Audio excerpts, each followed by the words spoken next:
നമസ്കാരം, Aroor vision news ചാനലിലേക്ക് സ്വാഗതം. അരൂരിൽ കാൽനടക്കാരെ തെരുവുനായ കടിച്ചുകീറി.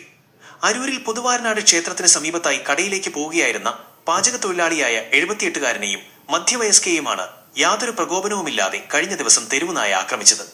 അരൂർ 5-ാം വാർഡിൽ കൃഷ്ണാനിവാസിൽ 78 വയസ്സുള്ള ഉണ്ണികൃഷ്ണൻ നായരാണ് തെരുവുനായയുടെ ആക്രമണത്തിൽ കാലിന് മുറിവേറ്റ് എറണാകുളം ജനറൽ ആശുപത്രിയിൽ ചികിത്സ തേടിയത്. ഒരു ചെറിയ പട്ടി നടന്നു പോവുകയായിരുന്നു ഞാൻ കടയിലേക്ക്. ആ സമയത്താണ് എന്നെ കടിക്കണത്. എന്നെ കടിച്ച് 5 മിനിറ്റ് കഴിഞ്ഞപ്പോൾ വേറൊരു പെണ്ണിനെയും കടിച്ചായിരുന്നു. അതാ ഇല്ലത്തുപടിയിൽ നിന്ന് കിഴക്കോട്ട് ആ ഫ്ലാറ്റിൻ്റെ ഇപ്പുറത്ത് താമസിക്കുന്ന പെണ്ണാണ്. ആ പെണ്ണും എറണാകുളം ജനറൽ ആശുപത്രിയിലുണ്ടായിരുന്നു. ഞാനും എറണാകുളം ജനറൽ ആശുപത്രിയിൽ പോയി ഇന്നലെ 6 ഇഞ്ചക്ഷൻ കാലിനെടുത്തു, കടിച്ചതിൻ്റെ ഭാഗത്ത്. പിന്നെ 2 കൈക്ക് കൊടുത്തു. ഇനി പോകേണ്ടത് ഈ വരുന്ന ഞായറാഴ്ച, പിന്നെ അത് കഴിഞ്ഞ് ഡിസംബർ 5-ാം തീയതി, പിന്നെ ഡിസംബർ 25-ാം തീയതി കടയിലേക്ക് സാധനം വാങ്ങാൻ പോവുകയായിരുന്നു. മധ്യവയസ്കയായ ഒരു സ്ത്രീയെയും നായ കടിച്ചതായി അദ്ദേഹം അറിയിച്ചു. അക്രമകാരിയായ നായയ്ക്ക് പേയിളകിയിട്ടുണ്ടെന്നാണ് നാട്ടുകാർ നൽകുന്ന സൂചന.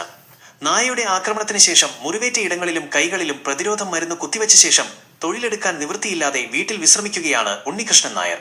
3 തവണ കൂടി കുത്തിവെപ്പ് തുടരേണ്ടതുണ്ട്. അംഗനവാടി ടീച്ചറായി വിരമിച്ച ഭാര്യ രാജേശ്വരിയും ഉണ്ണികൃഷ്ണൻ നായരും അടങ്ങുന്ന വൃദ്ധ ദമ്പതികളുടെ ഏക വരുമാന മാർഗമായിരുന്നു പാചക തൊഴിൽ.